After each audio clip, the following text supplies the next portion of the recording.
Mengapa orang-orang menyimpang dari jalan kebenaran dan kebaikan, terjerumus ke dalam jurang kesesatan? Apakah ini akibat dari kelemahan kita sebagai manusia, kerentanan kita terhadap godaan yang ada di sekitar kita, atau mungkin kombinasi dari keduanya? Dalam penjelajahan ini, kita akan menggali berbagai faktor yang berkontribusi pada kesalahan manusia, memeriksa dimensi psikologis, sosiologis, dan spiritual yang memengaruhi pilihan kita dan membentuk takdir kita. Sepanjang sejarah, para filsuf dan agamawan telah bergulat dengan hakikat baik dan jahat, berusaha memahami kekuatan yang menyesatkan manusia. Dari zaman Yunani kuno hingga para eksistensialis modern, kecenderungan manusia untuk berbuat baik dan buruk telah menjadi sumber daya tarik dan perdebatan yang tak lekang oleh waktu. Di era modern kita, yang ditandai dengan kemajuan teknologi yang pesat dan tatanan sosial yang semakin kompleks, bahaya kesesatan menjadi lebih kuat dari sebelumnya saat kita menavigasi dunia yang dipenuhi dengan informasi, misinformasi, dan banyaknya pilihan yang luar biasa. Perjalanan kita akan membawa kita melalui medan kelemahan manusia yang berbahaya, menghadapi daya pikat dosa dan sifat godaan yang berbahaya. Kita akan memeriksa peran pengaruh eksternal, dari tekanan masyarakat hingga taktik manipulatif dari mereka yang berusaha mengeksploitasi kelemahan kita. Lebih jauh lagi, kita akan mengeksplorasi pergulatan batin yang berkecamuk di dalam diri kita masing-masing, saat kita bergulat dengan keinginan, keraguan, dan kapasitas bawaan kita untuk kebaikan dan kejahatan. Ketidaktahuan, kegelapan yang menyelimuti penilaian kita, berdiri sebagai penghalang yang tangguh di jalan menuju kebenaran. Ketika pemahaman kita tentang kebenaran dan keadilan tetap tertutup oleh ketidaktahuan, kita menjadi rentan terhadap bisikan kepalsuan yang menipu, dengan mudah disesatkan oleh mereka yang berusaha mengeksploitasi kurangnya pengetahuan kita. Seperti kapal yang hanyut tanpa kompas, kita kehilangan arah, diombang-ambingkan oleh gelombang ketidakpastian dan penipuan yang bergejolak. Bayangkan, sejenak, dunia tanpa pendidikan, di mana prinsip-prinsip moralitas dan konsekuensi pelanggaran tidak diajarkan. Di dunia seperti itu, kekacauan akan merajalela, karena individu yang tidak memiliki kompas moral yang diberikan oleh pengetahuan akan dibiarkan begitu saja, hanya dibimbing oleh keinginan langsung mereka dan keinginan naluri dasar mereka. Ketidaktahuan, oleh karena itu, bukan hanya tidak adanya pengetahuan, itu adalah tempat berkembang biaknya kejahatan, tempat berkembang biaknya benih-benih kesesatan berakar dan tumbuh subur. Untuk memerangi tipu daya ketidaktahuan yang berbahaya, kita harus menumbuhkan dalam diri kita rasa haus yang tak terpadamkan akan pengetahuan, mencari kebijaksanaan dari sumber yang terpercaya dan terlibat dalam berpikir kritis. Kita harus melengkapi diri kita dengan alat-alat yang baik, belajar membedakan antara kebenaran dan kepalsuan, antara kebijaksanaan sejati dan opini belaka. Karena hanya melalui kekuatan pengetahuan yang mencerahkan kita dapat berharap untuk menavigasi jalan hidup yang berbahaya, menghindari jebakan ketidaktahuan, dan tetap berada di jalur kebenaran. Namun, pengejaran pengetahuan bukannya tanpa tantangan. Lanskap informasi abad ke-21 sangat luas dan seringkali berlebihan, dipenuhi dengan wawasan yang berharga dan informasi yang salah yang berbahaya. Karena itu, kita harus mendekati pengetahuan dengan mata yang jeli, memupuk kemampuan untuk mengevaluasi sumber secara kritis, memisahkan fakta dari fiksi, dan mengidentifikasi bias yang dapat mengaburkan penilaian kita. Jalan menuju pengetahuan tidak selalu mudah, tetapi ini adalah perjalanan yang penting bagi mereka yang ingin menjalani hidup yang dibimbing oleh kebenaran dan kebaikan. Lingkungan kita, lingkungan sosial dan budaya di mana kita berada, memberikan pengaruh yang besar pada pikiran, nilai, dan perilaku kita. Sama seperti tanaman yang tumbuh subur di tanah yang subur dan layu di tanah tandus, begitu pula jiwa manusia tumbuh subur di lingkungan yang memelihara kebajikan dan layu di lingkungan yang memelihara kejahatan. Ketika dikelilingi oleh hal-hal negatif, korupsi, dan pengabaian yang meluas terhadap prinsip-prinsip moral, kita menjadi rentan terhadap tipu daya kerusakan moral yang berbahaya. Nilai-nilai kita sendiri secara bertahap terkikis oleh gelombang negativitas yang tak henti-hentinya. Bayangkan dibesarkan di komunitas di mana ketidakjujuran merajalela, di mana keserakahan dan kepentingan pribadi diagungkan sebagai kebajikan, dan di mana empati dan kasih sayang dipandang sebagai kelemahan untuk dieksploitasi.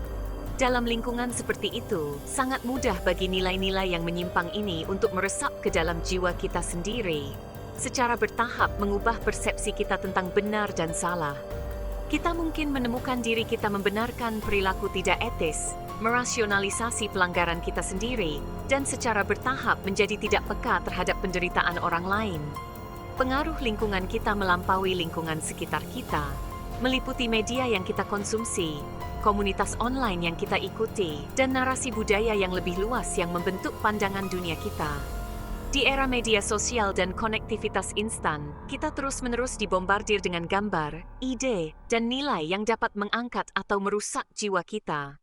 Oleh karena itu, sangat penting bagi kita untuk waspada dalam mengkurasi diet informasi kita, mengelilingi diri kita dengan pengaruh positif yang memperkuat nilai-nilai kita, dan menginspirasi kita untuk berjuang mencapai keunggulan. Lebih jauh lagi, kita harus ingat bahwa kita bukanlah penerima pasif dari lingkungan kita. Kita memiliki hak untuk membentuk dan memengaruhinya menjadi lebih baik.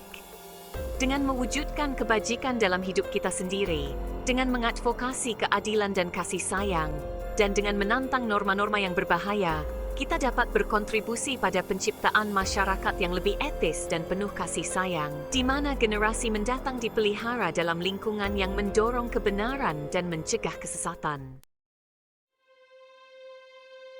Keraguan, aspek yang melekat dalam pengalaman manusia, dapat berfungsi sebagai katalis untuk pertumbuhan dan lereng licin menuju kesesatan.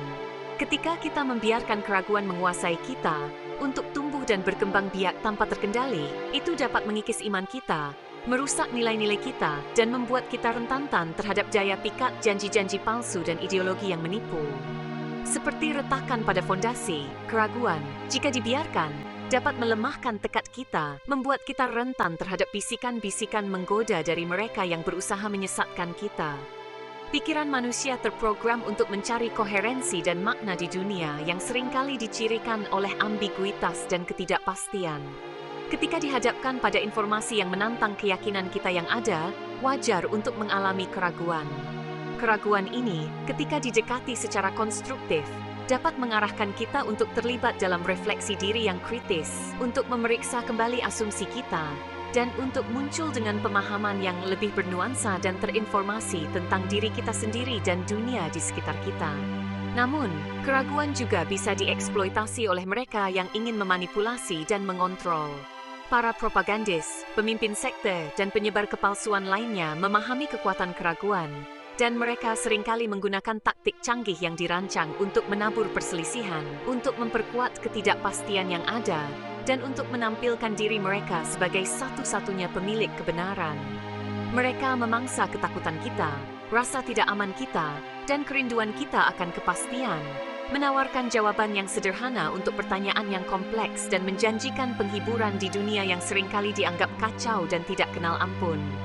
Untuk menavigasi medan keraguan yang berbahaya, kita harus menumbuhkan kerendahan hati intelektual, mengakui batas-batas pengetahuan kita sendiri dan mengakui bahwa pemahaman kita saat ini tentang dunia selalu dapat direvisi dengan adanya informasi baru.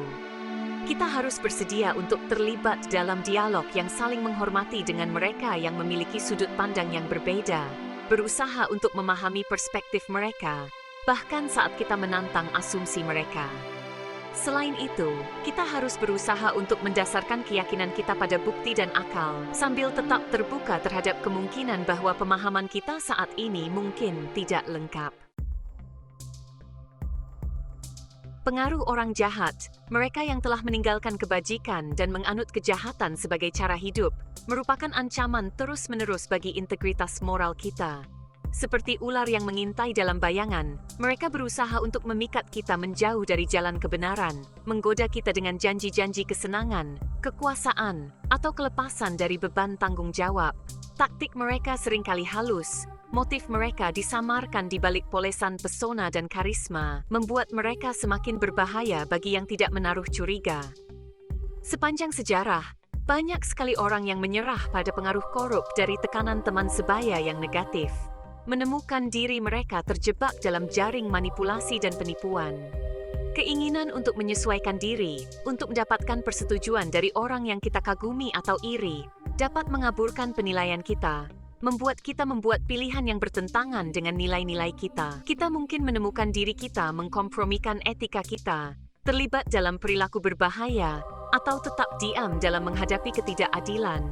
Semuanya dalam upaya yang salah arah untuk mendapatkan penerimaan atau menghindari penolakan. Pengaruh orang jahat dapat terwujud dalam berbagai bentuk, dari tekanan teman sebaya yang tidak kentara yang diberikan oleh teman dan kolega, hingga manipulasi yang lebih terang-terangan yang dilakukan oleh para pemimpin yang karismatik atau influencer online. Namun terlepas dari bentuknya, dinamika yang mendasarinya tetap sama, eksploitasi kerentanan kita untuk keuntungan pribadi. Orang jahat memangsa rasa tidak aman kita, ketakutan kita, dan keinginan kita untuk memiliki, menggunakan kerentanan ini sebagai pengaruh untuk mengontrol dan memanipulasi. Untuk melindungi diri kita dari pengaruh korup orang jahat, kita harus memupuk kebijaksanaan, belajar mengenali ciri-ciri manipulasi dan penipuan. Kita harus mengembangkan rasa harga diri yang kuat, yang didasarkan pada nilai-nilai dan prinsip-prinsip kita, daripada mencari validasi dari sumber eksternal. Lebih jauh lagi, kita harus mengelilingi diri kita dengan orang-orang yang memiliki komitmen yang sama terhadap kebajikan, menciptakan sistem pendukung yang memperkuat nilai-nilai kita dan membantu kita melawan daya pikat pengaruh negatif. Perintah untuk meningkatkan kebaikan dan melarang kejahatan, prinsip dasar masyarakat yang adil dan penuh kasih sayang, berfungsi sebagai panduan di jalan menuju kebenaran. Ketika kita mengabaikan perintah-perintah ini, ketika kita menutup mata terhadap ketidakadilan, gagal untuk berbicara menentang kesalahan, atau secara aktif berpartisipasi dalam kegiatan yang merugikan diri kita sendiri atau orang lain, kita berkontribusi pada pengikisan tatanan moral, menciptakan dunia di mana kegelapan tumbuh subur dan kebajikan berjuang untuk bertahan hidup. Bayangkan sebuah masyarakat di mana individu merasa tidak berkewajiban untuk campur tangan ketika mereka menyaksikan ketidakadilan, di mana apatis dan ketidakpedulian merajalela. Dalam masyarakat seperti itu, kesalahan akan menjamur karena mereka yang cenderung ke arah kejahatan akan merasa berani dengan tidak adanya konsekuensi atas tindakan mereka. Tatanan sosial akan terurai, kepercayaan akan menguap, dan ketakutan akan menjadi kekuatan dominan yang mengatur interaksi manusia. Perintah untuk meningkatkan kebaikan mencakup berbagai macam tindakan, dari tindakan kebaikan dan kasih sayang dalam kehidupan kita sehari-hari, hingga mengadvokasi keadilan sosial dan kesetaraan dalam skala yang lebih besar. Itu mengharuskan kita untuk secara aktif terlibat dalam membuat dunia menjadi tempat yang lebih baik, untuk menggunakan suara dan tindakan kita untuk menantang ketidakadilan, untuk meringankan penderitaan, dan untuk menciptakan masyarakat yang lebih adil dan penuh kasih sayang untuk semua. Demikian pula, perintah untuk melarang kejahatan memaksa kita untuk berbicara menentang kesalahan, untuk meminta pertanggungjawaban mereka yang berada dalam posisi kekuasaan atas tindakan mereka, dan untuk menolak untuk terlibat dalam sistem atau struktur yang melanggengkan kerugian. Itu membutuhkan keberanian, integritas, dan kemauan untuk membela apa yang benar, bahkan ketika itu tidak populer atau tidak nyaman. Para penjaga iman, mereka yang mewujudkan kebijaksanaan, kebajikan, dan pemahaman yang mendalam tentang kebenaran spiritual, berfungsi sebagai suar cahaya di dunia yang seringkali diselimuti kegelapan. Mereka menawarkan bimbingan, dukungan, dan inspirasi, membantu kita menavigasi kompleksitas kehidupan, mengatasi tantangan, dan tetap setia pada nilai-nilai kita. Ketika kita berpaling dari para penjaga ini, ketika kita menolak nasihat mereka, mengabaikan peringatan mereka, atau membiarkan kesombongan dan kesombongan membutakan kita terhadap kebijaksanaan mereka, kita merampas diri kita sendiri dari bimbingan yang tak ternilai, dan meningkatkan risiko kita untuk menyerah pada jerat kesesatan. Sepanjang sejarah, guru spiritual, mentor, dan tetua yang bijaksana telah memainkan peran penting dalam mentransmisikan pengetahuan, melestarikan tradisi budaya, dan membimbing individu menuju jalan kebenaran. Mereka berfungsi sebagai perwujudan hidup dari kebajikan, menunjukkan melalui perkataan dan tindakan mereka kekuatan transformatif dari iman, kasih sayang, dan kebijaksanaan. Ajaran mereka memberikan kerangka kerja untuk memahami tempat kita di alam semesta, untuk memaknai penderitaan, dan untuk menjalani hidup yang bermakna dan bertujuan. Namun, bimbingan yang ditawarkan oleh para penjaga iman seringkali menantang, mengharuskan kita untuk menghadapi kekurangan kita sendiri, untuk mengakui keterbatasan kita, dan untuk memulai jalan transformasi diri yang bisa jadi sulit dan tidak nyaman. Ego kita, yang menolak untuk berubah dan melekat pada kebenaran yang mereka yakini sendiri, dapat menggoda kita untuk menolak bimbingan ini. Untuk mencari jalan yang lebih mudah yang tidak memerlukan tingkat refleksi diri atau pengorbanan yang sama, berpaling dari para penjaga iman dapat terwujud dalam berbagai cara. Kita mungkin menganggap ajaran mereka ketinggalan zaman atau tidak relevan, malah berpegang teguh pada pemahaman kita sendiri yang terbatas tentang dunia. Kita mungkin mengelilingi diri kita dengan orang-orang yang memperkuat bias dan prasangka kita, menciptakan ruang gema yang mengisolasi kita dari perspektif dan wawasan alternatif. Atau kita mungkin hanya membiarkan kesombongan dan kesombongan membutakan kita terhadap kekurangan kita sendiri, meyakinkan diri kita sendiri bahwa kita lebih tahu daripada mereka yang telah mendedikasikan hidup mereka untuk mengejar kebijaksanaan dan kebenaran. Jiwa manusia yang dijiwai dengan potensi yang sangat besar dan kerapuhan yang melekat, membutuhkan pemeliharaan dan penguatan yang konstan untuk menahan gempuran godaan dan gangguan yang tak henti-hentinya yang meresap ke dalam keberadaan kita. Ketika kita mengabaikan perkembangan spiritual kita, ketika kita menuruti ekses, membiarkan rasa takut dan keraguan melumpuhkan tekad kita, atau gagal untuk memupuk disiplin dan pengendalian diri, jiwa kita menjadi lemah, tekad kita terkikis, membuat kita rentan terhadap bisikan-bisikan dosa yang menggoda. Bayangkan tekad manusia sebagai otot yang membutuhkan olahraga teratur agar tumbuh lebih kuat. Setiap kali kita menolak godaan, setiap kali kita memilih jalan kebajikan daripada godaan kepuasan instan, kita memperkuat tekad kita, membuatnya lebih mudah untuk membuat pilihan etis di masa depan. Sebaliknya, setiap kali kita menyerah pada godaan, setiap kali kita memprioritaskan keinginan langsung kita daripada kesejahteraan jangka panjang kita melemahkan tekad kita, membuatnya lebih mungkin bahwa kita akan menyerah pada godaan lagi di masa depan. Jiwa yang lemah tidak memiliki ketabahan untuk menolak godaan dan kebijaksanaan untuk membedakan antara yang benar dan yang salah, menjadi rentan terhadap berbagai macam kejahatan. Kita mungkin menemukan diri kita diperbudak oleh kecanduan, dimakan oleh rasa iri dan dendam, atau terus-menerus mencari validasi dari sumber eksternal. Rasa harga diri kita terkikis oleh ketidakmampuan kita untuk hidup sesuai dengan nilai-nilai kita. Memperkuat jiwa kita dan memupuk tekad yang tak tergoyahkan membutuhkan upaya sadar dan latihan yang konsisten.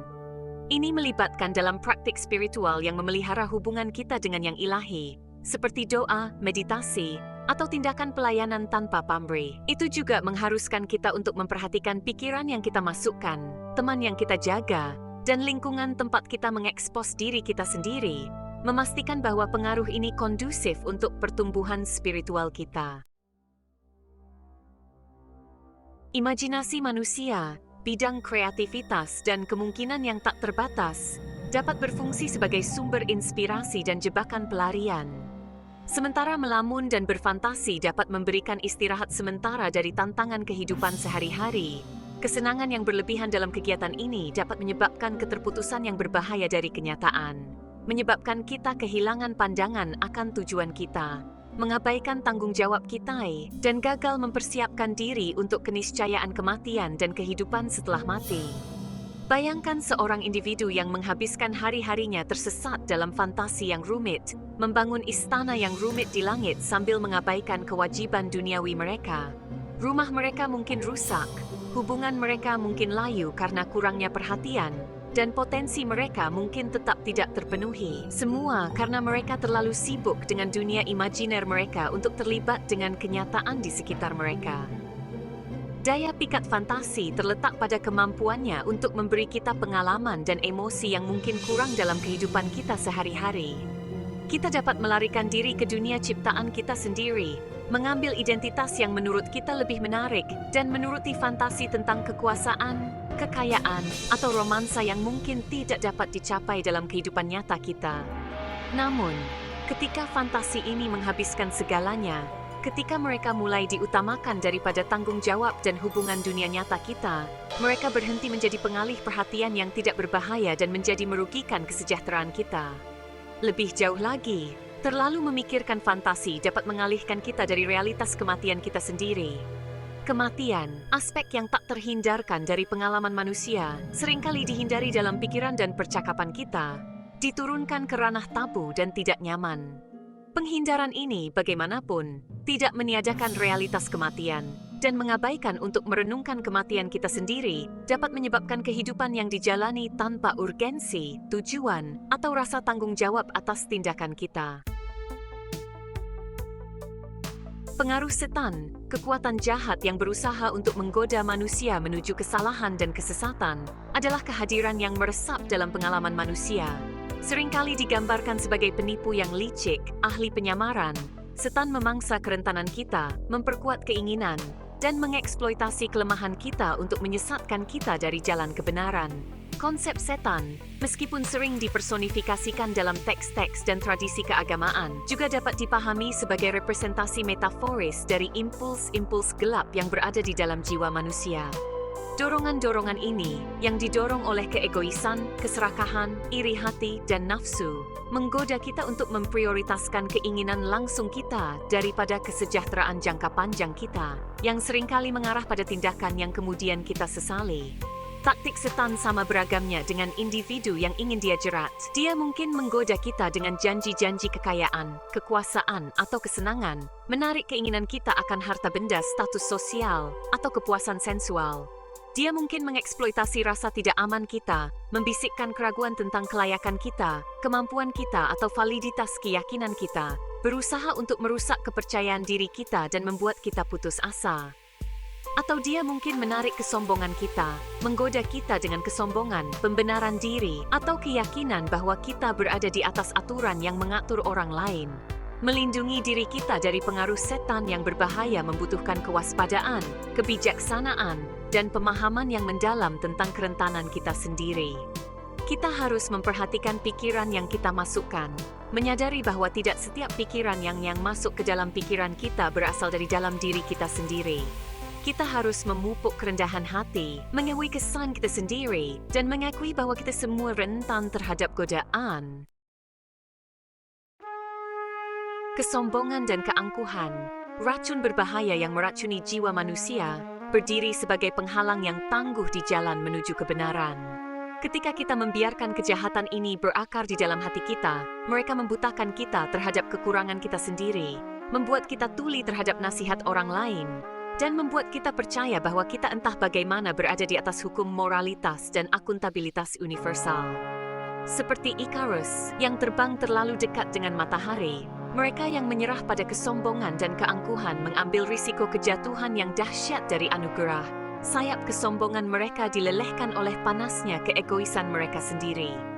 Kesombongan yang seringkali berakar pada rasa superioritas yang salah arah, membuat kita melebih-lebihkan kemampuan kita sendiri sementara secara bersamaan meremehkan tantangan yang kita hadapi. Itu menciptakan persepsi yang menyimpang tentang realitas, di mana kita memandang diri kita sendiri sebagai pengecualian dari aturan yang mengatur orang lain. Percaya bahwa kita entah bagaimana pantas mendapatkan perlakuan khusus, atau bahwa konsekuensi dari tindakan kita secara ajaib akan melewati kita. Kesombongan yang seringkali dipicu oleh prestasi atau penghargaan masa lalu dapat membutakan kita terhadap kekurangan dan kelemahan kita sendiri, membuat kita menolak kritik yang membangun, dan tidak mau mengakui kebutuhan kita akan pertumbuhan dan peningkatan. Kita mungkin mengelilingi diri kita sendiri dengan orang-orang yang menjilat yang memperkuat rasa diri kita yang meningkat, semakin mengisolasi kita dari perspektif dan wawasan yang dapat menantang pandangan dunia kita yang menyimpang. Konsekuensi dari menyerah pada kesombongan dan keangkuhan seringkali menghancurkan, baik bagi diri kita sendiri maupun bagi orang-orang di sekitar kita. Hubungan mungkin hancur di bawah beban keegoisan kita, peluang mungkin terbuang sia-sia karena keengganan kita untuk mendengarkan nasihat yang baik, dan potensi kita sendiri untuk pertumbuhan dan pemenuhan mungkin tetap tidak terrealisasi secara tragis. Jalan menuju kesesatan, seperti yang telah kita jelajahi, seringkali diaspal dengan ketidaktahuan, godaan, dan pengaruh berbahaya dari mereka yang berusaha mengeksploitasi kerentanan kita. Namun, jiwa manusia yang dijiwai dengan kerinduan bawaan akan kebenaran dan kebaikan, memiliki kapasitas untuk mengenali kesalahannya, untuk belajar dari kesalahannya, dan untuk menemukan jalan kembali ke jalan kebajikan. Perjalanan menuju kebenaran bukanlah perkembangan linier, melainkan proses berkelanjutan dari refleksi diri, pertumbuhan, dan koreksi arah. Itu mengharuskan kita untuk memupuk kerendahan hati, untuk mengakui keterbatasan kita, dan untuk menyadari bahwa kita semua rentan terhadap daya pikat kejahatan. Itu menuntut kita untuk tetap waspada, menjaga diri kita sendiri dari godaan yang meresap ke dalam keberadaan kita, dan mencari bimbingan dari mereka yang mewujudkan kebijaksanaan dan kebajikan. Pada akhirnya, pilihan untuk menyerah pada jurang kesesatan atau berjuang menuju cahaya kebenaran terletak di dalam diri kita masing-masing. Ini adalah pilihan yang kita buat setiap hari, baik dalam keputusan sadar kita maupun kebiasaan tidak sadar kita. Dengan memahami faktor-faktor yang berkontribusi pada kesalahan manusia, dengan mengenali taktik yang digunakan oleh mereka yang berusaha menyesatkan kita, dan dengan memupuk kebajikan, kebijaksanaan, keberanian, dan pengendalian diri, kita dapat memberdayakan diri kita sendiri untuk melawan daya pikat kejahatan dan untuk menavigasi kompleksitas hidup dengan integritas dan tujuan.